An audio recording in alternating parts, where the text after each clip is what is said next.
Xan kəndinə qayıdır. Biz Xankəndiyə gəlirik deyə Xankəndidə olanlar özünə gələ bilmir. Separatçı ermənilərin başında, bizimsə ayağımızda duran Arutunyan iki ayağını bir başmağa dirəsə də dalana dirəndiyinin fərqindədir. Arayıq başına 3-5 ermənini yığıb çadır qurub güya aksiya keçirir. Əslində orada olan bir qrup erməniyə çadır həqiqətən də lazım olacaq. Onlardan bəziləri Qarabağdan qovulduqdan sonra başqa ölkələrin ərazisində ancaq çadırda yaşaya biləcək. Digərlərini isə yad eləmək üçün yaxınları yaz çadırından istifadə etməli olacaq. İstəsələr, icarəyə çadır verə bilərik. Baku Analitik efirdədir. Studiyada mənəm İsmail Yaşaroğlu, qonaqlarımız Beynəlxalq Avrasiya Mətbuat Fondunun prezidenti Umut Mirzəyev. Umut müəllim, xoş gəlmişsiniz. Sağ olun. Və siyasi hərbi ekspert Telman Qasımov. Telman müəllim, xoş gəlmişsiniz. Xoş gördük. Umut müəllim, separatçılar əl-ayağa düşüb. Medianı izləyirsiniz, kütlə informasiyalarını izləyirsiniz. Xüsusilə də erməni telegram kanallarında onların necə təşviş içində olduqlarını biruzə verən həm görüntülər, həm də məlumatlar var. Səbəb nədən qaynaqlanır? Siz o qədər, İsmail müəllim, o qədər gözəl bir giriş verdiniz bu müzakirəyə. Əslində qalanda hər şey orada bəllidir. Bu 30 ilin ərzində bunlar o qədər cinayətlər, o qədər vandalcasına o cənab prezident vəhşi düşmən ifadəsini işlətmişdi bir dəfə, bilmirəm, xatırlayırsınız yoxsa yox. Yəni, orada toplaşan o zümrə, o vəhşi düşmən, o fərqindədir ki, artıq qapanıb, hər şey qapanıb. Son akordlarıdır. Və son saddır. Artıq onlar o böyük həyəcan da ondan xəbər verir. Çünki onlar törətdikləri cinayətin miqyasını onlar bilirlər. Ona görə də bu həyəcanı onlar keçirirlər və bu cür arsaq xalqının narodarsağa, nə bilim, belə bu cür belə gülünc doğuran ifadələrlə, ibarələrlə beynəlxalq camiyə müraciət eləməyə çalışırlar. Təbii ki, bu kənardan da hiss olunur. Bunu biz çox yaxşı hiss eləyirik və prosesin onlar hara getdiyini bizdən yaxşı bilirlər. Amma bu o demək deyil ki, biz arxayın, sakitcə dayanmalıyıq, prosesləri müşahidə eləməliyik. Onlar gecə-gündüz 24 saat çaba göstərirlər və dünyanın hər yerinə əl atmağa çalışırlar. Nə mümkündür, etməyə çalışırlar. Yəni, qısaca deyək ki, bugünkü durumu, Xankəndində olan durumu biz xarakterizə eləsək, onlar təbii ki, orada kifayət qədər silahlı cinayətkarlar var. Təbii ki, orada kifayət qədər onların ideoloqları olan separatçı qüvvələr var, başda Arayıq, Arutunyan olmaqla. Onun arxasında olan qüvvələr var və o qüvvələrin bir hissəsi Yerevanda oturub, bir hissəsi Moskvada oturubdur.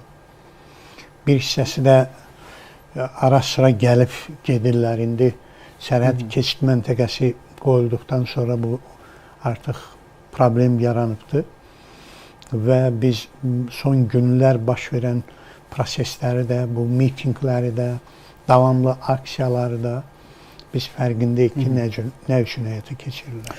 Xankəndi-Şuşa yolunda dekabr ayının 12-sində bir aksiyaya başladıq. Bəli. Və bu aksiyanın lokomotivlərindən biri də elə siz idiniz, Telman müəllim. Sanki o aksiyaya baxandan sonra təkrarlamaq cəhdi eləyirlər.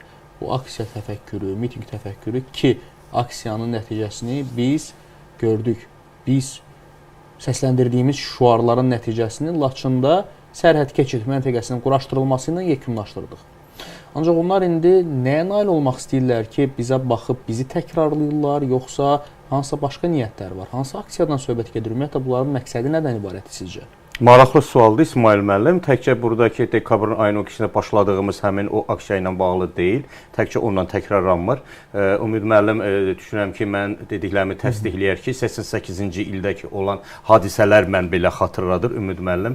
Elə məhz 88-ci, 89-cu illərdəki hadisələr də elə belə bunlar başladılar və bugün də yenə həmin hadisələri təkrarlayırlar. Əgər xatırlayırsınızsa da, bunu Ümid müəllim daha yaxşı xatırlayar ki, elə aksiyalardan biri məhz Xankəndi və Ağdam yolunu bunlar o zaman bağladılar, imkan vermədilər ki, Əli və Əliyə, Bəxtiyar və Əlini öldürmüşdülər. Bəli, öldürdülər. qardaşlar orada öldürmüşdülər. Xüsusən də oradan transport işləyirdi o vaxt, avtobuslar Nəqliyyat işləyirdi, daş vasitələri. deyirdiler, nəqliyyat vasitələrinə daş atırdılar. Bax o prosesləri, bütövlükdə o təxribat gedən o proseslər təkrarlanır, sanki təkrarlanır. Yəni piketlər, dünya beynəlxalq ictimaiyyətə səslənmək, qışqırmaq, acıq, ölürük, humanitar yardım gəlmək. Mən bir də siz burada maraqlı məsələ burasındadır ki, humanitar məsələ deyəndə, humanitar yardım deyəndə Ümid müəllim, biz belə başa düşmüşük, həmişə bilmişik ki, humanitar yardım olar zəlzələ olan bir zonada, sel basan bir yerdə olar və yaxud da ki, Afrika ölkələrinə acıdan ölən insanlara humanitar yardım gedər. Bunların nəyinə bunlara humanitar yardım gedə bilər? Əgər siz 2 gündür çıxış edirlər də, Aray Qaruçunyanın da, Ruben Vardanyanın da, siz əgər simasına baxsınız, heç onlar ac qalan bir insana bənzəyirlərmi? Qətiyyən yox. Sifətlərindəki o yağlı tikəbuqla ətlər sallanıb düzlənir. Bunların nəyi acdır? Ona görə də gecə-gündüz restoranlarında çal-çağırdı, yeyirlər, içirlər bunlar. Bunlar necə aclıq çəkirlər ki, bunları humanitar yardım da gəlir. Humanitar yardım ümumiyyətlə bu mövzunu kapatmaq lazımdır. Bizimkilər də bu bir çox zaman bu mediamızda da belə bu humanitar yardım yolu, humanitar yolu bunu ümumiyyətlə bu ifadəmizdən, leksikonumuzdan çıxartmalıyıq. Çünki normal yaşayan, yeyib içən bir xalqa hansısa humanitar yardım getmək, aparmaq bu düzgün deyil. Təbii ki, indi burada sual yaranır ki, bəs bunların məqsədi nədir? Ac qalan insan, ac qalan bir kütlə Ağdamla biz təklif elədik də, digər bir variantlar biz təklif elədik ki, Ağdamla bütövlüklə o qida təminat daşınsın bunlara. Yox, biz istəmirik. Niyə ki, Ağdamla gəlməli Ermənistan? Deməli, bunların niyyəti blokadada qalmaq deyil. Demək, bunların niyyəti aclıq deyil. Bunların siyasi aktiv, artıq burada siyasi tələblərdir. Siyasi motiv var. Motivlər burada artıq siyasidir. Ona görə də çalışırlar ki, daha çox spekulyasiya belə əl atsınlar. Azərbaycanı daha çox beynəlxalq aləmdə gözdən salsınlar. Umud müəllim, beynəlxalq instansiyalara, beynəlxalq məhkəmələrə müraciət elədilər. Həmin bu dırnaqarası humanitar məsələlərlə bağlı ki, güya blokadada qalıblar, ki, güya etnik azlığı Azərbaycan tərəfi sıxma boğmaya salıb, ki, güya bunların yolu kəsilib deyə heç bir ərzaq və digər ləvazimatlar gəlib gedmir. Həmin o instansiyaların hər biri bu iddiaların hər birini rədd etdi. Rədd etdi. Beynəlxalq instansiyalar, məhkəmələr, beynəlxalq təşkilatlar bu həmin qeyd olunan məqamlarla bağlı iddiaları əgər rədd eləyirsə, bunlar nəyəcə başa düşmürlər ki, heç kəs bunlara inanmır?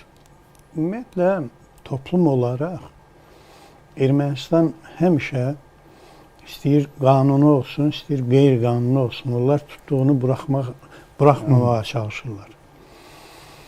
Və mən sizə bir şey deyim, Telman müəllim. Biz əslinə qalanda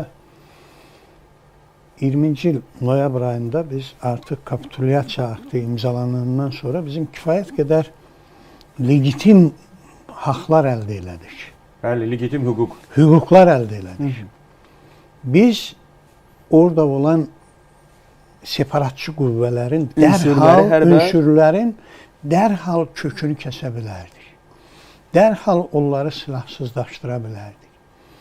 Biz müqavilədən çıxış eləyərək biz, yəni orada yerləşən sülhməramlı qüvvələrə, Rusiya sülhməramlı qüvvələrinə etibar eləyərək, həm də biraz humanist deyək ki, şans verdik. Və bəli, şans verildi onlara ki, onlar nəhayət ki, təhvil verərlər, silahları özləri başa düşərlər. Yəni bu böyüklükdə ərazinin 44 gündə təmizləyən ordunun onlar heç 44 dəqiqə də dura bilməzdilər onun qarşısında. Yəni bugünkü Azərbaycan silahlı qüvvələrin qarşısında mən bunu Telman müəllim məndən yaxşı bilər. Amma mən regionda olan birisi kimi, Qarabağa tez-tez gedib gələn birisi kimi, mən bilirəm ki, orada onlar 44 dəqiqə də bizim o qüvvələrin qarşısında dayana bilməzlər. Onu yerlə alt-üst eləyərlər. O yüzden də mən hesab edirəm ki,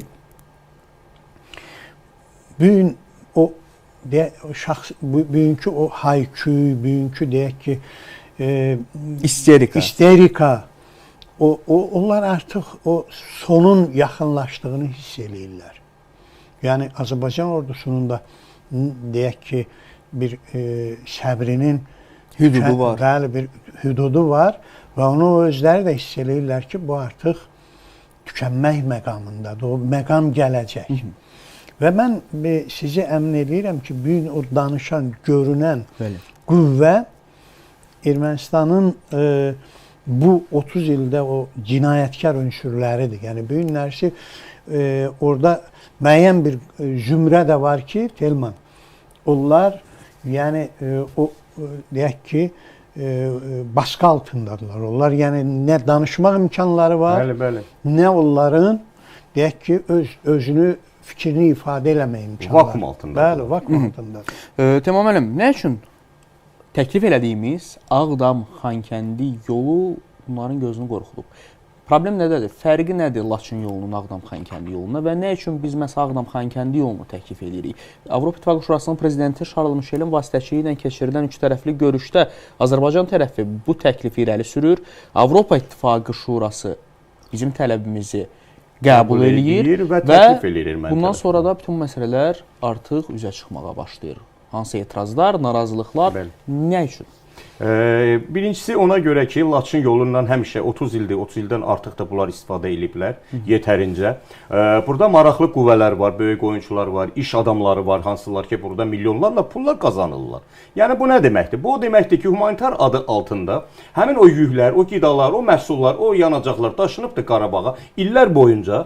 Bunlar bütövlüklə daşınan, humanitar adı altında daşınan bütövlüklə o qidalar satılıbdır bunların dükanlarında, bazarlarında və bu pula, kapitala çevrilibdir. Və bunun sayəsində çoxlu pullanan, varlanan qüvvələr var və bunların içərisində elə birbaşa həmən Arek Qaruçyanın özü də onun dəstəsidir.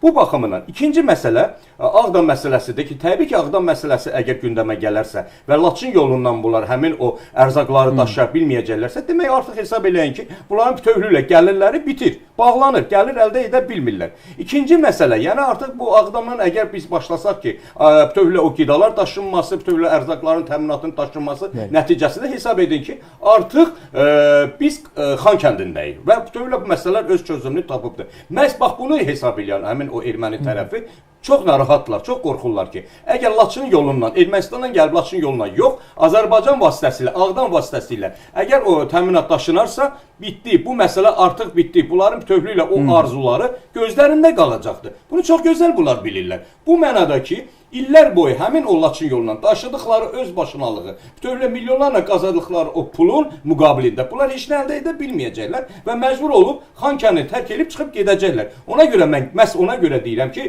burada maraqlı qüvvələr var, burada maraqlı oyunçular var ki, imkan vermirlər. Həmin o Umud müəllim demişkən, həmin o əhalinin, o insanların, o erməni icmasının nümayəndələri, hansılar ki, kasıb insanlardır da, bunlar indi erməni olanda nə olacaqdır ki? Sadəcə olaraq bunlar illər boyu qalıblar həmin o dırnaq arası separatçı rejimi informasiya vakuumunun altında qorxurlar. İndi onlardan məndən dəfələrlə demişəm. Məndən əlaqə saxlayanlar da var, yazılanlar da var. Deyir, biz qorxuruq. Əgər biz Azərbaycanın hesab edək ki, maraqlarına cavab verəsə, bir ifadələ işlətsək, dərhal bizim o həmin o talonları kəsəcəklər. Yəni qidalarımızı biz əldə edə bilməyəcək. Sıxıntı var, baskı var. Uşaqlarımız böyük sabah əskəriyə gedəcək. Biz çox narahatıq. Xüsusən də keçən ay iyulun 15-dəki olan hadisələr 4 nəfər o erməni deməli hərbçinin əli silahlı quldurun məhv olunmasından sonra bunlar daha narahat olurlar. İndi baxmayın da valideyndir, insandır. Bu da öz evladının ölməyindən qorxur. Bu baxımdan amma digər ki, bütövlüklə bax bu Arek Qaruçyanın, Ruben Vardanyanın gecə-gündüz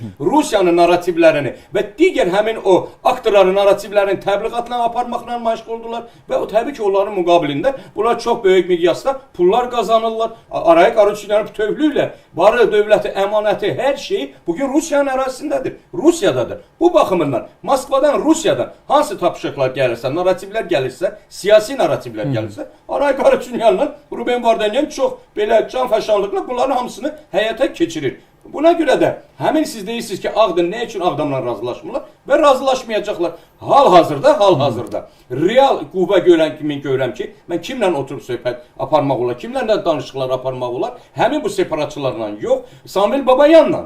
Hal-hazırda Samvel Babayan bunların içində ən belə hesab etsək ki, layal, ağıllı və daha geniş ətrafı görən bir şəxslərdən biridir. Onun fərqi nədir onlardan? Fərqi budur ki, açıq şəkildə deyir ki, bugün qanar qanmaz, yəni bugünkü həmin o liderləri bunların Qarabağdakı qanmadan, bilmədən Azərbaycanın demək olar ki, təkliflərini qəbul eləmirlər. Amma hansı ki, Azərbaycan getdikcə buna nail olacaq, gec tez var, bunun geci tezi var. Bugün siz o piketləri keçirdiniz. Bugün siz o aclığa dözdünüz. Yarın nə edəcəksiniz? Ona görə də deyir ki, Azərbaycan tərəfini təklif elədiyi həmin o Ağdamdakı bazalardan daşınması, ərzaqların daşınmasını biz razılığa getməliyik. Bizim başqa yolumuz yoxdur. Azərbaycan Laçın yolunu açmayacaqdır bizim üçün. Azərbaycan buna getməyəcəkdir. Ona görə də Azərbaycanlarla dil tapmalıyıq. Razılığa getməliyik. Yəni reinteqrasiya prosesinə Samvel Babayan müsbət reaksiya verir. Hazırdır. Amma yenə də deyirəm ki, o deyir ki, müəyyən qədər razılıqlara gəlməli, müəyyən qədər danışıqlara gəlməli, kompromislərə getməli. Yəni Aray Qaraçunyanla Ruben Vardanyanın baxanda, onların demək olar ki, narrativlərinə baxanda Samvel Babayan həqiqətən də bunların içərisində belə hesab edək ki, danışıqlara gedəsi, masa arxasında oturub danışıqlar aparılası bir figurdur. Telman müəllim, mən istəməzdim burada biz hansı bir familiyaları, adları hallandıraq. Amma mən bilirəm ki, orada kifayət qədər adamlar var ki, onlarla danışığa getmək olar. Yəni Azərbaycan biz, yəni onların özləri də bir çox deyək ki, vasitələrdən istifadə edib bizim müəyyən qurumlarla əməkdaşlığa can atırlar. Var. Və bu proses, bilirsiniz söhbət nədən gedir? Burada söhbət ondan gedir ki, Ermənistanda kifayət qədər müəyyən qüvvələr var ki, pozucu qüvvələr. Paşinyana mövcud hakimiyyəti baskı altında saxlayırlar. Və eyni zamanda kifayət qədər ciddi qüvvələr var ki, onlar Xankəndində olan separatçiləri onlar idarə edirlər. Onlarla yəni çox sıx əlaqədədir. Yəni adicə deyək ki, o ərzağın oradan Xankəndinə gəlməməsi, satılmaması bunların maliyyə dövrəsinin deyək ki, mən hesab edirəm ki, aşağı düşməsi deməkdir.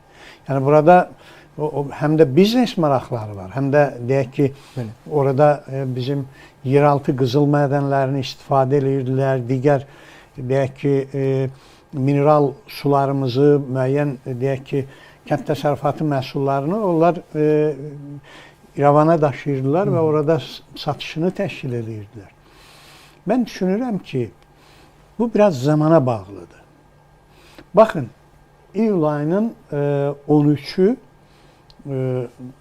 Qarabağda, Xankəndində özünü o nazir, dövlət naziri adlandıran, o mitinglərin başında duran birisi elan elədi ki, biz mitinglər eləməliyik. Yəni, Brüssel deməli, görüşü öncəsi. Yəni, faktiki olaraq orada müzakirə olan bütün məsələlər mitingdə müzakirə olunurdu. Hardan idi bu informasiya? Bu informasiya təbii ki, Yerevandan idi. Bu komandanı da Yerevandan almışdılar. Yəni, Paşinyan hökumətindən almışdılar. Paşinyan bir tərəfdən deyir ki, Azərbaycanın sərhədlərini tanıyır. Digər tərəfdən də çalışır ki, deməli, hər hansı bir şəkildə Ermənistanın o separatist qüvvələrinin qarşısında Qarabağla bağlı özünün bir fədakar mücadeləsini xalq qazanmaq istəyir. O yüzden də mən hesab edirəm ki, Xankəndində gedən proseslər, bunlar hamısı zamana bağlı məsələdir. Bilirsiniz, bax, biz deməli dekabr ayında biz vətəndaş cəmiyyəti qurumları yolu bağladılar. Aprel ayının 26-sında artıq bizim sərhəd keçid məntəqəmiz açıldı. Nəticəsi oldu. Nəticəsi oldu. Və mən hesab edirəm ki, bunlar sərhəd keçid məntəqəsində deməli bu sonuncu bizim bayrağımızın orada aşırdılması, əskərimizə güllə müxtəlif təxribatlar keçid məntəqəsinin bağlanmasına bizi sövq elədi. Mən hesab edirəm ki, düzgün addımı idi və lap belə yaxın vaxtlarda da mən hesab edirəm ki, Əsgəran-Ağdam yolu da açılacaq. Yəni, onlar özləri xahiş edəcəklər onu. Əsgəran-Ağdam yolundan danışdınız. Temam müəllim, Xocalının Əsgəran qəsəbəsindən söhbət gedir. Orada dırnaqarası bir qələbə tankı var. O tank istiqamətində yürüş keçiriblər, həmin o yolu bağlayıblar. O yolu bağlamasına məqsəd. Mən sizə bir şey deyim. O yol əslinə qalanda mənim bildiyim qədər çoxdandan bağlıdır. Bizim bir müddət deməli kapitulyasiya aktından sonra Telman bilirsən deməli tərtərdən deməli maşınlar yük daşıyırlar. Bəli, avtomobillərimiz keçə bilmirdi, o görüntülər yayılmışdı. Gedirdi. Yəni Kəlbəcərə və digər yük daşıyan maşınlar davamlı şəkildə gedib gəlirdilər. Problemlər yaşandı ona görə. Bəli, sonra problemlərdən sonra onlar birdəfəlik o yolu bağladılar. Yəni yol faktiki olaraq O vaxtdan bağlı idi. O vaxtdan bağlı. Bəs indi nə nümayişi idi bu? Güya ki, Ağdam Xankəndi yolunu bağlamağa gedirlər və orada bir aksiya keçirirlər. Özü dırnaqarası Qələbə Tanrının yanında. Güya ki, həmin o təkliflər ki, hansılar ki, Azərbaycan tərəfindən irəli sürülübdür, onun qarşısını almaq istəyirlər və şüarlar səsləndirirlər ki, Ağdamdan heç bir humanitar yardım, heç bir ərzaq və yaxud da ki, qida məhsulu Xankəndinə gələ bilməz. Gələ bilməz, ac qalın. Ac qalın. Ona görə, məhz ona görə deyirəm ki, çox bunların nazı ilə də oynamayaq biz. Biz bunları siz burada ən çox media və hesab edək ki, bizim mediamız xüsusən də bu xarici təşkilatlarla indi məsəl üçün hörmətli Ümid müəllimin təşkilatı var, beynəlxalq təşkilatlarla işləyir, media ilə işləyir. Bax gecə gündüz bunlarla biz işləməliyik. Bax bütün işlərimizi qoymalıyıq kənara. Bax gecə gündüz beynəlxalq təşkilatlarla, beynəlxalq ancaq və ancaq çünki bunlar gecə gündüz əks təbliğatlar aparırlar. Yəni hibrid müharibə aparırlar Azərbaycana qarşı. Ağlarına gələn yalan məlumatlar, informasiyaları verirlər. Nə bilim orada ana gedibdi çörəkdə ancaq 2 uşağı yıxılıb da ölübdür. Bilirsiniz burada bütün bu məsələni yenə dramatikləşdirirlər və gətirirlər. Hər şeyi bağlayırlar, həmin o körpünün o bağlanmağı ilə. Siz əgər həqiqətən də bax beynəlxalq təşkilatlara bunu çatdırmaq lazımdır ki, bu Laçın yolu bunlar üçün çox da həyat vacib olan bir yol deyil. Biz onlara alternativ yol veririk. Biz onlara daha çox ərzaq veririk. Biz onlara daha çox şərait yaradırıq və Ermənistandan Xankəndinə gələnə qədər bütövlüklə o ərzaq məhsulları. Azərbaycanın daxilində Xankəndinə neçə kilometrdir ki? Bax biz oradan onlara təklif edirik. Müəllim, çox maraqlı məsələyə toxundu Telman müəllim. Mən təşəkkür edirəm. Baxmayaraq ki, çox məhdud sayda bir toplumdur deyək ki, Xankəndində. İndi onlar nə bilim 30 min uşaq deyirlər, 120 min, nə bilim 20-25 min civarında insanlardan söhbət gedir və separatçılara çıxsa daha az qalır. Bəli. Bunlar yəni beynəlxalq cəmiyyət bunu 30 min uşaq, 120 min erməni kimi sırayırlar və bunu da çox peşəkarcasına sırayırlar. İndi baxın, orada bir neçə deyək ki, internet televiziyalarıdır, bir neçə qeyri-hökumət təşkilatları vasitəsilə, yəni gecə gündüz təkcə erməni dilində deyil, rus dilində və ingilis dilində, fransız dilində, müxtəlif dillərdə. Yəni birbaşa yaymaqla, propaganda ilə, təbliğatla. Bu əslində qalanda bu onların yeganə çıxış yoludur da. Bunlar yəni öz çıxış yolunu bu şəkildə beynəlxalq cəmiyyəyə çatdırmaqla bir xal qazanmağa çalışırlar. Bəlkə düşünürlər ki, bir dəstək aldılar. Yəni siz çox doğru buyurdunuz ki, bütün beynəlxalq təşkilatlara olan müraciətlər mənfi deyək ki, rədd edildi. Bəli, məhkəmələr deyək ki, beynəlxalq məhkəmədir, Avropa İnsan Haqları Məhkəməsidir, Beynəlxalq Cinayət Məhkəməsi, hər biri. Bunların hamısının mövqeyi bəllidir. Bu da əslində qalanda Azərbaycanın dövlət siyasəti olaraq ümumiyyətlə cənab prezidentin özünün apardığı siyasət, çıxışları, deyək ki, bizim digər qurumların apardığı ardıcıl siyasətin nəticəsi olaraq bu nəticələr əldə olunubdur. Amma mənə elə gəlir ki, bizim Telman müəllim çox dəqiq dedi. Bizim həm mediamız, həm də vətəndaş cəmiyyəti qurumlarının çiyninə böyük qüvvə düşür, böyük yük düşür bu məsələlərdə. Bəli. Telman müəllim, Arutunyan, Vardanyan, Balasanyan müxtəlif soyadlar, hansılar ki, hər biri ətrafına bir qrup erməni yığıb, müxtəlif cəmiyyətlər yaradıblar. Və hər bir cəmiyyətin, hər bir o qrupun öz iddiaları, öz fikirləri və öz təklifləri var.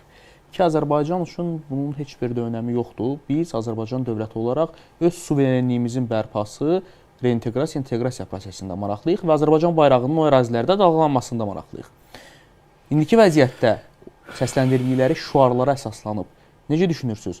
Onlar Azərbaycan dövlətinin təkliflərinə müsbət reaksiya vermədikləri halda bizim qarşımızda hansı variant qalır, nə etməliyik və nə vaxta qədər biz gözləyəcəyik və nəyi gözləyirik? Ya onlar özləri də çox gözəl bilirlər İsmail müəllim. Onlar elə hər şey izləyirlər. Bir hər şey izləyirlər. Mediamızı izləyirlər, televiziyalarımızı izləyirlər, analizlər edirlər. Özləri ifadə edirlər, özləri çıxışlarında qeyd edirlər. Onlar çox gözəl bilirlər ki, əgər bu çox uzun çəkərsə, belə davam edərsə, Azərbaycan məcburiyyət qarşısında qalacaqdır ki, silah yolu ilə bu məsələləri həll eləsin. Çünki yenə deyirəm, bizim əlimizdə Ümid müəllim çox gözəl dedi ki, bizim legitim hüququmuzdur bu.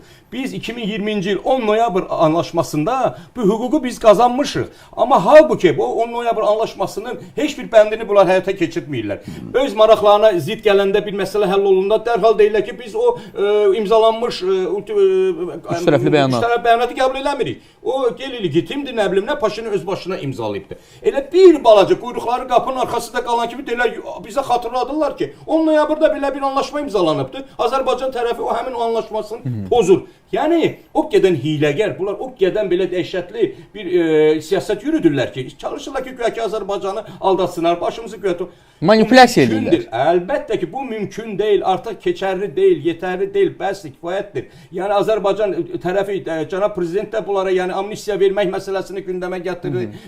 Tərsilah olsunlar, yəni bağışlanma məsələsinə qədər bunlara bütün imkanlar verildi. Yenə də tapdalayırlar. Yenə də bugün Ruben Vardanyanın çıxışına qulaq asıram. Yenə də radikallıq, yenə də silaha əl atmaq, yenə də təşkilatlanmaq, güclənmək, revanş almaq. Bilirsinizmi? Burada bir məsələ var. Bax, yeganə bir məsələ budur ki, bizim Qarabağdakı ermənilərin hüququnu, ermənilərin dərdini, sərini çəkmək, ermənilərdən çox biz çəkirik. Belə çıxır, gecə gündüz bütün günü təbliğat aparırıq ki, ağıllı olun, sözümüzə qulaq asın, ac qalmayın, sizə yol açırıq, Ağdamdan təminat veririk, vaxt öldürərik, vaxt qıralarsınız, ağlınızı başlayın silahlatıb. Ermənistan zaten heç vəcinə deyirlər ki, bu ermənilər, Qarabağdakı ermənilərin taleyi. İndi nə zamana qədər biz bunların dərdini çəkməliyik, nə zamana qədər biz bunlara ağıl verməliyik ki, ağıl olsunlar. Olmayacaqlar, İsmail müəllim, olmayacaqlar. Bunlar çünki öz müstəqil siyasətlərini yürüdə bilmirlər. Bunlar özləri müstəqil deyirlər. Orada maraqlı qüvvələr var, Fransadır, Amerikadır, tutalım Rusiyadır, İrandır. Hər kəsin orada maraqları toqquşur. Ona görə də bizim işimiz bax belə çətinləşir. Bu baxımından apardığımız bax bu incə diplomatik danışıqlar, bu siyasət, apardığımız dövlət bunlara verilmiş o imkanlar, imtiyazları biz eləməliyik. Biz eləməliyik və mən düşünürəm ki, sizin son o sualınıza cavab olaraq sentyabr ayına qədər biz dözməliyik. Sentyabr ayından sonra artıq bunların qarşısında konkret biz qərarlar çıxartmalıyıq bunlara qarşı. Yox, əgər tabi olmayacaqlarsa, əgər reinteqrasiya olmayacaqlarsa, inteqrasiya olmayacaqlarsa, artıq Azərbaycanın bu legitim dövlətin legitim hüququdur. Öz dövlətçiliyini və hüququnu öz daxili içərisində dövlət qayda qanun yaratsın. Ona görə də mən düşünürəm ki, təpkilər, təsirlər güclənməlidir. Lakin həmin o yolundakı, o körpünün üzərindəki körpü tamamilə açılmamalıdır bunların üzərinə. Çünki biz gördük, Qırmızı Xaçın çıxartdığı oyunlarda biz gördük. Bütün o bayraq hadisələrində biz gördük, ateşdə biz gördük. Bütövlüklə Ermənistanla, bilirsiniz necədir? Ermənistandan humanitar yardım gəlmir, tutalım yardım, humanitar yardım, amma humanitar yardım deyil. Ərzaq gəlmir, məhsul gəlmir. Buyursun, gəlsin. Ağdamdan da gəlsin, Ermənistandan da gəlsin. Amma zəhmət çəksinlər, gəldilər, çatdılar, keçid məndə gəlsinlər. Dövlət rüsumunu Azərbaycanın, o dövlət rüsumunu ödəməlidirlər. Bu necə ola bilər ki, Azərbaycanın digər bir dövlət, bir digər dövlətin sərhədlərini keçir, içərisinə daxil olur, gedir Xan kəndinə, pul qazanır, dükanlarda satılır, kapitala çevirir, qayıdır, gedir o pullar geriyə, Azərbaycan dövlətinə pullar ödənilmir. Bu absurd bir məsələdir. Bilirsiniz, beynəlxalq ictimaiyyətə bunu yedirtmək lazımdır. Və həm pulları qeyd elədiniz. Orada o deyilən pullar da Azərbaycan valyutasından olmalıdır əslində. Yəni o sonranı söhbətlərdir. O artıq ardıcıl gələcəkdir. Amma bugünkü gün Ermənistandan bir dənə belə, bilirsiniz necədir? Bir belə toyuq da keçsə Qarabağa hesab etsək ki, onun rüsumu ödənilməlidir Azərbaycanın büdcəsinə. Vəssalam. Umud müəllim, beynəlxalq reaksiyalar, ermənilərin havadarları, Cənubi Qafqazda maraqlı olan qüvvələrdən söz açırıq. İrəvanda ard-arda bir neçə gündür müxtəlif səfirliklərin qarşısında aksiya və piketlər həyata keçirirlər ki, Laçın yolu açılsın, bizi blokadadan çıxarın. Sonuncu belə hadisə də Fransa səfirliyinin qarşısında olub. Nə kömək istəyirlər və nə kömək eləyə bilər bunlara həmin o ölkələr? Heç bir, deyək ki, mənası yoxdur bu cür tədbirlərin. Yəni, bu cür tədbirlərin uğurlu olacağına mən inanmıram. Məsələ burasındadır. Onlar inanırlar bəs? Yox, heç, bilirsiniz, Telman müəllim doğru qeyd elədi ki, hər kəsin burada öz maraqları var.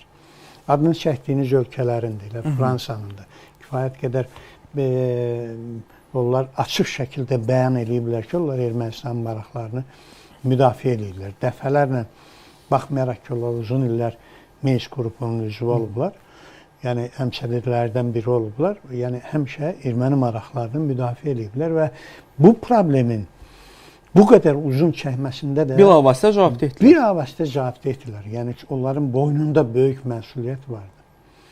Bilirsiniz necədir? Biz müzakirə aparırıq, mən xatırlayıram. Bir müddət bundan əvvəl Qroznunu necə altın üstünə çevirdilər. Qroznunu xatırlayırsan da Qroznunu. Əlbəttə. Bilirsiniz, Cahar Dudayev necə öldürüldü?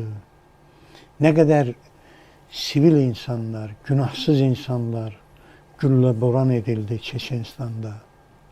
Həmin o separatistlərin deyək ki, adı ilə o deyək ki, müstəqillik sevdasına düşən Çeçenistanın necə sakitləşdirildi. Bizim torpağımız da Azərbaycanın bəlli bir qanunları çərçivəsində və bizim bayaq dediyim kimi 20-ci il noyabr kapitulyasiya aktından sonra bizim legitim hüquqlarımız var. Eyni zamanda Xankəndində bizim vətəndaşlarımız var. Əlbəttə o separatistlərlə paralel olaraq indi bir qrup orada mən hesab edirəm ki, Telman müəllim orada 5-10 nəfəri götürəndən sonra və onları götürmək də lazımdır. Separatçı başlarında. Bəli. Onları onun biri, ikisi aradan götürüldü. Məsələ demək olar ki, sonuna gedir. Bəli, həllini tapacaq. Yəni mən hesab edirəm ki, biz daha çox səbir nümayiş elətdirməliyik. Bir qədər təmkinli olmalıyıq. Biz artıq qalib mərtəbəsindəyik. Biz artıq deyək ki, şükürlər olsun, günü-gündən bizim sərhədlərimiz möhkəmlənir. Biz 2 il bundan əvvəl biz başladıq, yəni barış niyyəti ilə yollar çəkməyə, Ermənistana doğru yollar çəkməyə. Deyək ki, dəmir yolunu çəkdik, şosi yollarını çəkdik, biz özümüz çəkdik. Və həm də təklif elədik ki, gücünüz çatmırsa, sizə də dəstək olaq. Sizə də köməkli o yollar çəkilsin. Nə istəyirdi Azərbaycan? Barış istəyirdi. Bütün bunların hamısı barış niyyəti ilə olandır. Yəni, burada beynəlxalq təşkilatlarda, BMT qurumları da, Avropa Birliyi də kifayət qədər problemi artıq bizdən daha yaxşı bilir. İndi bunlar Ermənistan deyək ki, mediası və eyni zamanda Qarabağ mediası daha çox ictimai camiyə işləyir. İctimai dəstək almağa çalışır. Və bununla təskinlik tapırlar. Mən əminəm ki, bu problem çox yaxın zamanlarda heç, indi mən sentyabr və ya noyabr demək istəmirəm. Ola bilər ki, çox qısa bir vaxtda yəni problem çözülə bilər. Telman müəllim, biz Azərbaycan ordusunun işinə qarışmayaq. Arzumuzdur.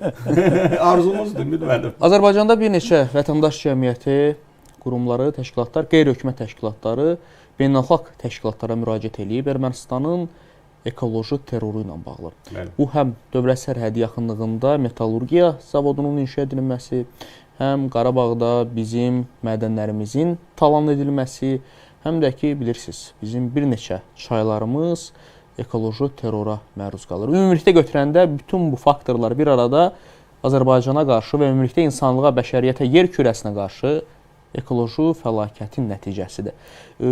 Sizcə beynəlxalq təşkilatlardan reaksiya olacaq, yoxsa onlar da elə susacaqlar, necə ki susurlar? Məncə olmalıdır. Çünki bu yaxınlarda həqiqətən də qeyri-hökumət təşkilatları, bir qrup qeyri-hökumət təşkilatları, beynəlxalq təşkilatlara müraciət olundu 3 dildə.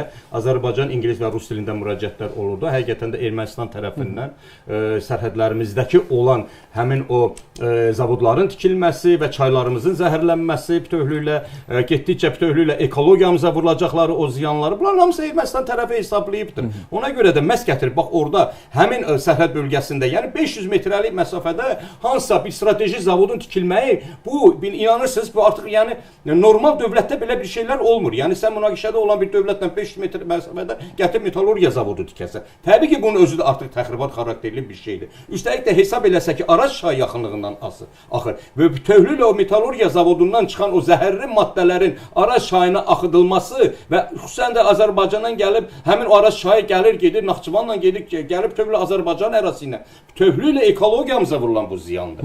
Təkcə burada həmin o zavodların tikilməsi deyil. Yəni o zavodlara qədər bugün həmin o Mecamordakı həmin atom elektrik stansiyası nə qədər zəhərləyir Araz çayını, siz bilsəniz əgər. Siz əgər araşdırma aparsınız görəcəksiniz ki, Türkiyədə İqdirdə Ümid müəllim, Araz çayının qırağında olan o əhali insanlar xərçəng xəstəlik dəhşət baş alıb gedir orada. Bu qadınlarda məmə xərçəngi deyirlər. Baş alıb gedir. Nədəndir onlar hamısı? Onlar hamısı ki, oradakı bütövlüklə tarlalar, əkinlər Araz çayı ilə suvarılır. Bəs o niyə o baş verib? Bütövlüklə Mecamordakı o bütövlüklə zəhərli maddələrin Araz çayının axarına axıdılmasıdır. Və üstəlik də ki, gəlib burada Sədərəkdə həmin o zavodun ağır metallurgiyanın o bütövlüklə zəhərli maddələrini axsa. Siz təsəvvür edin ki, Azərbaycan artıq Araz çayından istifadə etmək məsələsini ümumiyyətlə tamamilə son qoymalıdır. Digər tərəfdən Qafan istiqamətindən. Qafanda da orada ağır metallurgiya zavodu var ki, illərdir orada o həmin o zavodun palçıqlı, iyrəncli, o paslı suları çaya, Oxçu çayına axıdılır. O Oxçu çayı da gəlir yenə də Azərbaycana. Qafandan keçir Azərbaycan kimi, Zəngəzura. O çay da Azərbaycan bütövlüklə təbiətini və ekologiyasını pozur, körlüyür. Ona görə də burada təkcə biz yüklənməməliyik Sədərək məsələsinə. Burada Mecamor elektrik stansiyasıdır, Qafandakı həmin o bütövlükdəki o zəhərli maddələrin Oxçu çayına axıdılmasıdır və daha digər hələ bildiyimiz və bilmədiyimiz məsələlər var ki, bugünə qədər hələ aşkarlanmayıbdır. Kütləvi şəkildə, yəni bax bu çayların son zamanlar Araz çayını quruyubdur. Nədən quruyubdur? Bütövlüklə o zəhərlənmiş maddələrin üzündən quruyubdur. Orada digər tərəfdən orada arpa çayı gəlir, arpa çayını orada zəhərləyirlər. Arpa çayından nə qədər zəhərli maddələr axır yenə də gəlir Naxçıvanda birləşir Araz çayına. Buna görə İsmail müəllim çox gözəl bir mövzuya toxundunuz. Həqiqətən də qeyri-hökumət təşkilatları bu məsələlərdə həmişə aktiv olublar onsuz da. Qarabağdakı bütövlüklə bu meşələrin bahalı həmin o ağacların kəsilməsi, onlardan çələnglərin hazırlanması, Fransaya satılması, bununla bağlı bir yaxşı bir material süjet hazırlayıram. Digər tərəfdən yəni meşələrimizə vururlar bunlar zərbə. Təkcə yəni o yeraltı yerüstü sərvətlərimiz, həmin o qızıl mədənlərimiz deyil, sərvətlərimiz, meşələrimiz, Ümid müəllim, o çox dəyərli orada palıd ağaclarımız, 100 illik, 80 illik ağaclarımız kəsilir, onlardan istifadə edirlər. Bunlar sexlər açıblar fransızlarla birgə orada bir mütəşəkkil, yəni birgə. Bu baxımından, yəni Azərbaycanın ekologiyasına Ermənistanın vurduğu zərər, ziyan hesablanmalıdır, komissiya yaranmalıdır və bütövlüklə bu məsələlər beynəlxalq təşkilatların qarşısında, beynəlxalq tribunalardan kəskin şəkildə açıqlamalıdır. Burada Türkiyə, qardaş Türkiyəni də cəlb etmək lazımdır. Çünki yenə qeyd edirəm, Araz çayı təkcə Azərbaycan sərhədinin yox, Türkiyənin sərhədinin, İqdir sərhədindən də axır və yenə deyirəm, orada çox dəhşətli, mən getdim gözümlə gördüm ki, nə qədər xərçəng xəstəliyinə yoluxmuş, xüsusən də ən çox qadınlar, o məmə xərçənglərinə yoluxmuş qadınlar da orada, bunun qarşısını ala bilmirlər. Kütləvi şəkildə, sürətli şəkildə bu yayılır, gedir. Telman əzizim, torpaqlarımızın altı hamısı mina ilə çirkləndirilibdir. Bax, mina yadımızdan çıxmışdı. Bəli. Mina ilə çirkləndirilibdir. O da bir terror. Və bütün indi 150-dən çox yaşayış məntəqəsi, daha doğrusu 900-dən yuxarı yaşayış məntəqəsi 150 min ev yandırılıbdır. Yəni kirəmidi hamısı bunun şifrləri olubdur. Plastik kütlələrdir. Bunların hamısı bizim Qarabağ torpaqlarına hopubdur. Yəni bu torpaqların Şu beynəlxalq təşkilatlar ara baxır. Niyə susurlar ay Ümid müəllim? Bu torpaqların deməli yenidən bərpa olunması üçün çox böyük zəhmətlər, çox böyük maliyyələr lazımdır. Siz onu çox dəqiq dediniz. Yəni sənədlər də hazırlanır mənim bildiyim qədər. Yəni o beynəlxalq məhkəmələrdə o təzminat məsələləri də həllini tapmalıdır. Biz o məsələ tapacaqmı? Bəli, tapacaq. Bax o hayküylərin bir qismi biz ora gedirik. Ermənilər bilir ki, biz addım ba addım hara getdiyimizi çox yaxşı bilirlər. Bu bayaq siz qeyd elədiyiniz kimi bunların son çırpıntılarıdır. Son çırpıntılarıdır. Bəzi mən indi kollegiyalarımız, həmkarlarımız bəzən müzakirələr zamanı deyirlər ki, yox, belədir, nə bilim, Rus ordusu oradadır. Mən bu 30 ilin içərisində heç 30 saniyə də güman eləmədim. Mən hər gün dedim ki, biz qaydacağıq ora. Bu gün də o həmin əminliklə deyirəm ki, çox axır məqamlardır. Problem çözüləcək. Ermənilər də özlərinin bayaq dediyim kimi törətdiyi o murdar işlərdən özləri də halıdır. Bilirlər ki, nə böyükdə cinayətlər eləyiblər və haqq deyir nazilər, nə bilim, amma üzülməz. Təşəkkür edirəm müsahibəyə vaxt ayırdığınız üçün və studiyamıza gəldiyiniz üçün. Qeyd eləyək ki, qonaqlarımız Beynəlxalq Avrasiya Mətbuat Fondunun prezidenti Umud Mirzəyev və siyasi hərbi ekspert Elvan Qasımov idi. Bəli, Qarabağdan danışdıq. Növbəti görüşlərə qədər sözünüzü və özünüzü qoruyun. Salamat qalın.